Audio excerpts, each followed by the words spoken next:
donc je vous reviens avec une autre vidéo pour vous expliquer comment utiliser Ravelry. Cette fois-ci, je vais vous montrer comment entrer vos projets terminés ou en train de se faire tricoter à votre profil. Donc, on a le profil ici qu'on a créé. Puis ensuite, juste ici, on a les projets. Donc, on clique ici. On va ajouter un nouveau projet. Donc, ici, on le fait au tricot. Le nom, ça va être Tuc Nueva.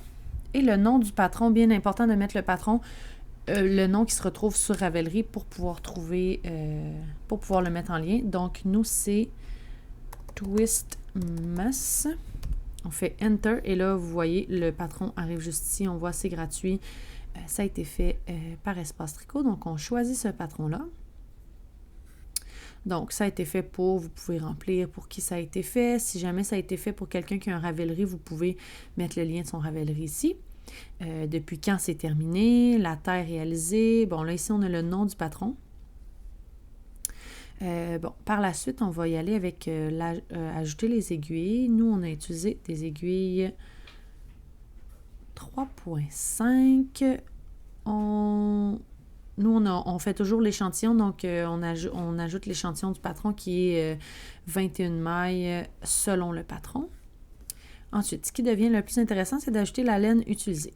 Donc, nous, on a utilisé la Nueva et on va aller voir ici pour mettre le lien vers la bonne laine. Donc, fibre Carpe Diem Nueva, c'est bel et bien celle-là. La couleur qu'on a utilisée, c'est miel sauvage.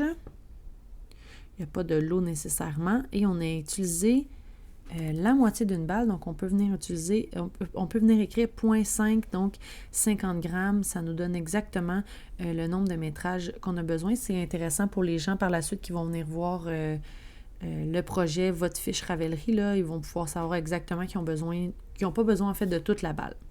Où ça a été acheté. Ça aussi, c'est le fun quand on l'ajoute. Donc, pure laine, etc. comme ça. On vient cliquer sur le petit lien ici pour venir l'ajouter à la bonne boutique. On peut ajouter la date de l'achat, combien on a payé, tout ça. Si jamais on utilise plus d'une laine, on peut venir en ajouter une deuxième ici. Donc, on peut venir dire si on a utilisé une deuxième couleur, si on a utilisé complètement une autre laine, on peut venir l'ajouter ici.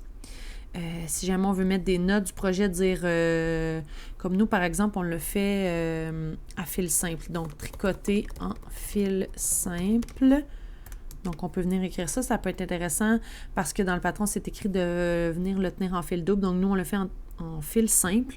Donc, ça peut être le fun de venir mettre cette petite note-là pour les prochains qui passeront sur notre fiche. Ensuite, on ajoute une photo. C'est toujours le fun. Donc, choisir un fichier. On va aller dans téléchargement. Je crois qu'elle est là. Et on va juste changer ça pour que je puisse voir. Comme ça. Elle est ici. Donc, on a choisi, on va upload la photo dans Ravelry. Donc, ça ne sera pas bien long. Elle est ici. Si on veut, on peut écrire un petit quelque chose. C'est pas nécessaire. Si elle n'est pas du bon côté, on peut la tourner. Et si on veut changer si on veut couper la photo, on peut cliquer juste ici. Donc, excellent, c'est fait. On a terminé avec les photos. Bon, là, c'est sûr qu'on la voit. Ah, bon, quand on clique, on la voit très bien. Voilà, donc, si on l'a terminé, on peut écrire qu'elle est terminée. Si jamais on est en train de la tricoter, on peut la laisser comme ça. Puis, on peut dire notre satisfaction face à notre projet terminé. Donc, nous, on était super contents et c'est terminé à 100%. Il y en a qui aiment ça savoir combien de temps ça leur a pris, donc date de début, date de fin. Pour ceux qui prennent plus de notes, ça peut être le fun de venir le mettre ici. Super, donc je pense qu'on a terminé. On peut évaluer le modèle aussi. Donc, est-ce qu'on a aimé faire le modèle? Est-ce que c'était clair? Puis, on a trouvé ça assez facile, donc on peut venir le mettre ici. Et on va venir sauvegarder les modifications. Donc voilà, même Ravelry nous félicite d'avoir terminé un patron. Donc voilà, les informations sur mon projet, la photo. Et ce qui est intéressant, c'est que on peut aller cliquer sur le lien. Oups, c'est pas ça que je voulais faire. Donc là, on a la page du patron.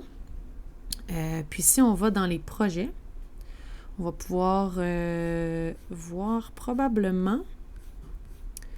Peut-être qu'on va la chercher un peu, là, mais on devrait voir notre projet final qui devrait... Oh, il n'est pas là. Attendez juste un instant.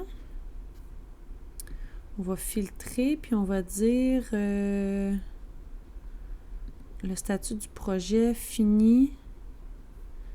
Peut-être que ça va nous aider. En tout cas, il devrait apparaître ici. Peut-être que je suis passée tout droit. On va voir. Bon. Si on fait ça, peut-être. En tout cas, ce serait supposé arriver parce qu'on l'a bien... on l'a bien listé, là. Bref, si on retourne dans mon cahier, les projets TUC Nueva, c'est bien, bel et bien là. Donc, voilà, je pense que ça fait le tour pour remplir, pour ajouter un projet sur notre profil Ravelry. Si vous avez des questions, posez-les nous en commentaire. Ça nous fera plaisir de vous y répondre. Bonne journée!